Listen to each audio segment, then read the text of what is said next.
Shiba Inu. Siapa sih yang nggak tahu? Gue punya saudara, dia ngikutin kripto. Dia cuma tahu Bitcoin dan Shiba. Bahkan dia nggak tahu apa itu Ethereum. Shiba memang proyek meme yang cukup fenomenal di industri cryptocurrency. Pada awalnya dia dibuat sebagai proyek eksperimen dan lelucon aja. Tapi kini berubah menjadi proyek kripto yang menarik. Karena setidaknya ada 3 hal yang menurut gua pantas untuk dibilang menarik. Pertama, komunitasnya besar. Kedua, harganya itu terlihat murah. Yang ketiga, dia gorengan media. Kita bahas dari komunitasnya dulu. Komunitasnya besar dan kuat. Awalnya sih cuma karena pada FOMO aja. Terus banyak yang nyangkut dan terpaksa jadi holder. Tapi seiring jalannya waktu, selain karena terpaksa hold, memang banyak yang mulai sadar bahwa SHIB punya rencana pengembangan yang sebenarnya cukup ambisius. Karena sudah ada harapan, yang tadinya pada nyangkut jadi berani untuk average down.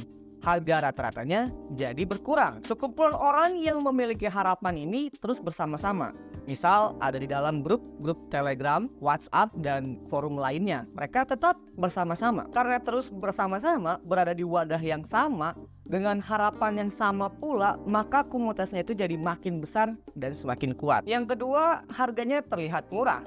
Harganya terlihat murah padahal nggak murah-murah amat kalau kita lihat market cap-nya. Harga yang terlihat murah ini diiringi rencana pengembangan yang ambisius, tetapi orang-orang di belakangnya itu tetap misterius. Harga yang terlihat murah, rencana pengembangan yang digembar-gemborkan, sampai kemisteriusan pengembangnya berperan besar dalam mempengaruhi emosi, kemudian harapan, sensasi, kesenangan, hingga rasa sakit ketika floating loss yang dirasakan. Yang ketiga, yaitu gorengan media. Suka nggak suka, Shiba merupakan salah satu proyek dari banyak cryptocurrency yang sering digoreng media. Terkadang positif dan terkadang juga negatif. Kenapa? Karena komunitasnya besar. Terus juga banyak yang gampang ke-trigger. Jadi enak banget buat media nyari traffic. Tapi karena sering digoreng media, hype-nya juga jadi tetap terjaga. Dan itu penting banget di dunia cryptocurrency. Kalau suatu proyek udah nggak ada hype-nya, itu tuh bakal susah deh nendang ke atasnya menurut gue pribadi ya. Karena nggak menarik lagi di mata retail. Kalau nggak digoreng sama media ya nggak menarik di mata retail. Kalau nggak menarik di mata retail, big guys juga jadi nggak menarik ngelihatnya. Sedangkan biasanya harga cenderung bergerak liar, naik turunnya itu kerasa karena ada pergerakan dari para big guys. Atau biasa nyebutnya orang-orang itu whales, tapi ada juga yang nyebutnya bandar. Seperti biasa, sebelum lanjut, gue mau disclaimer dulu, ini bukan video saran investasi, bukan video saran keuangan, dan jika video ini dirasa bermanfaat, tolong bantu like, share, agar bisa makin banyak orang tahu video ini.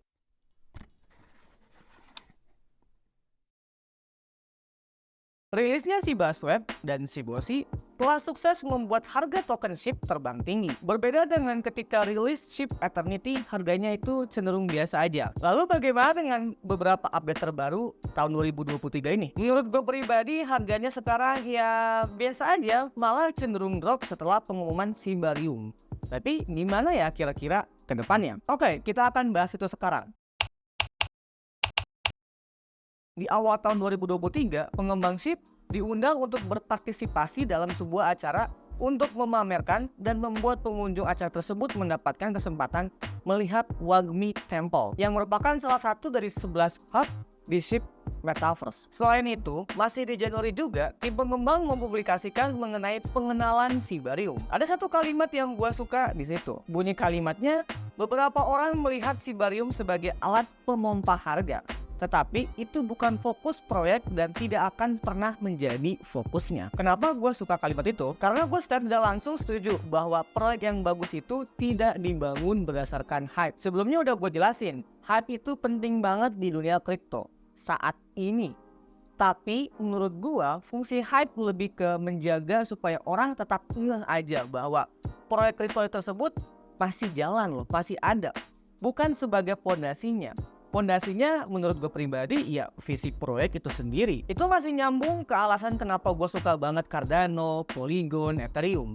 Ya karena visi proyek kedepannya itu jelas, clear. Nah kalau kita perhatiin kalimat penyampaian di blog post Shibarium, pengembang mencoba menyampaikan hal yang sama sebenarnya. Di 11 Maret, akhirnya pengembang meluncurkan Shibarium versi beta. Pada 16 Juli 2023, gue baca artikel dari Daily Coin, jaringan testnetnya yang bernama Papinet, di hari itu mencapai angka 30 juta transaksi. 2 hari berselang, setengah juta transaksi lagi. Jadi sekitar 31.500.000. Nggak berhenti sampai di situ, pencapaian lainnya itu ada sekitar 17 juta wallet yang terdaftar. Suka nggak suka, sekalipun lu haters, lu harus akui pencapaian itu bagus hanya dari beta testnetnya aja. Kemudian Sibarium juga mengintegrasikan SSI. Ini bukan SSI istilah yang sama ya, yang digunakan orang-orang di forum dewasa. Dan bagi tips dan trik SSI-nya dong. Bukan ya, bukan. Tapi SSI ini singkatan dari Ship Sovereign Identity. SSI atau SSI memungkinkan internet yang lebih aman,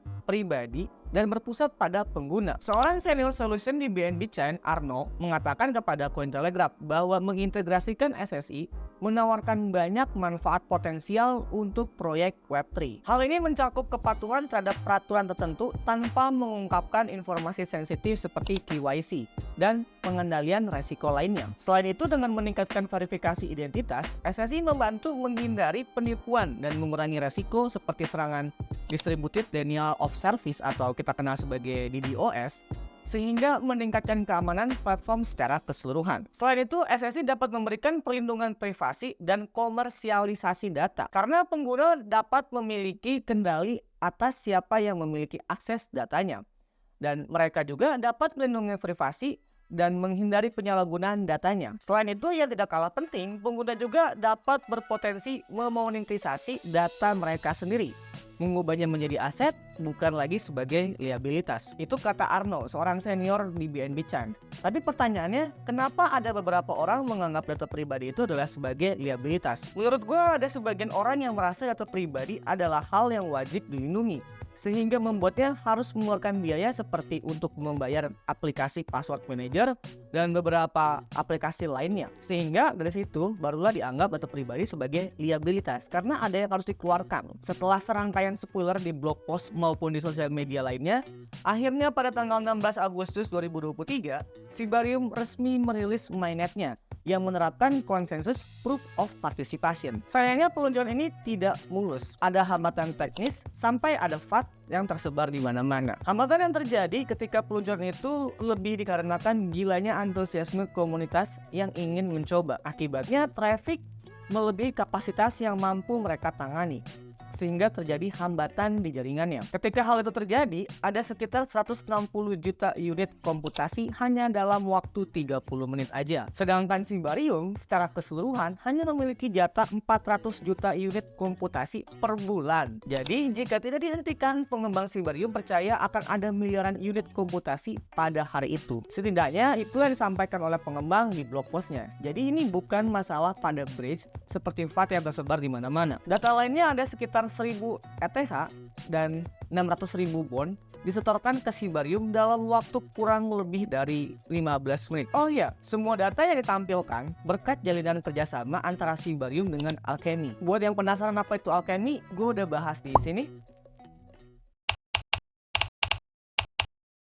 Sebelumnya, gue mau ingetin dulu, gue termasuk Shiba Army. Dari video lainnya juga udah gue jelasin, tapi gue akan tetap buat video ini berimbang. Jadi gini, bridge Sibarium setelah sempat ditutup, kini telah dibuka kembali dan telah beroperasi atau berfungsi secara penuh. Tapi gue termasuk yang berpikir bahwa harga kripto pada akhirnya tetap bagaimana big guys atau well. Buktinya, rilis Sibarium dengan fakta-fakta yang gue sampaikan sebelumnya berupa data seperti lonjakan pengguna, lonjakan unit komputasi, dan lain sebagainya, itu tidak benar-benar mampu menggerakkan harga SHIB, kecuali harga bond ya, karena memang bond digunakan untuk melakukan aktivitas di Sibarium. Selain itu perlu gue tekanin lagi, walaupun sebelum-sebelumnya di video-video lain udah pernah gue sampein, Sibarium dibuat bukan untuk melonjakkan harga SHIB. Banyak orang nanya di grup-grup komunitas, kenapa nggak naik harga SHIB-nya?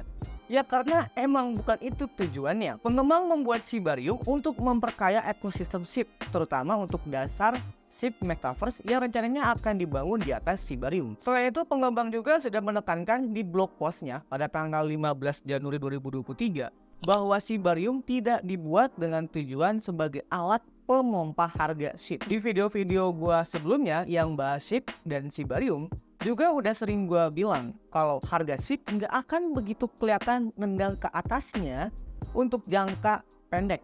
ya. Kalau jangka panjang mungkin iya. Sebab selain untuk SHIB Metaverse, setiap transaksi yang ada di Shibarium, sebagian biaya transaksinya itu digunakan untuk pembakaran SHIB. Jadi itu tuh butuh waktu cuy, nggak bisa tiba-tiba naik. Apalagi market sekarang kondisinya ya lagi begini-begini aja. Ekonomi global tidak terlalu baik. Oke, kalau gitu kira-kira kapan SHIB Metaverse-nya? Jawabannya ada pada 10 April. Di blog postnya, tim pengembang mengumumkan bahwa hampir pasti SHIB Metaverse akan bisa dicoba pada akhir tahun 2023. Gue sejujurnya agak menyayangkan SHIB Metaverse kenapa harus di akhir tahun 2023. Gue pribadi itu kepengennya deket-deket halving BTC aja gitu.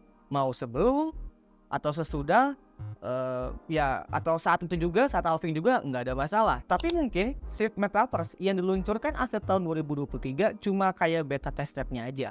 Jadi mainan resminya pas deket-deket halving atau saat bull run. Atau bisa aja sekedar yang ketiga, tim pengembang SHIB pengen ketika bull run nanti ekosistem SHIB itu udah mateng. Jadi tinggal dipom-pom aja gitu sama para whales. Ya pada intinya gue hanya orang luar dan gue orang biasa, gue nggak tahu apa rencana mereka. Gue yakin para pengembang, tim pengembang di belakang SHIB Metaverse sudah merencanakannya dengan sangat baik. Sebelum gue tutup video ini, ada satu hal yang pengen gue sampein, bahwa menurut gue ada kedekatan antara Shibarium dan Polygon. Di blog post terbarunya tanggal 28 Agustus, pengembang Shibarium mengucapkan terima kasih kepada beberapa orang di Polygon karena telah membantu penskalaan Shibarium, termasuk Sandip Naywal. Bahkan Coindex secara terang-terangan mengatakan Shibarium adalah cabang dari Polygon.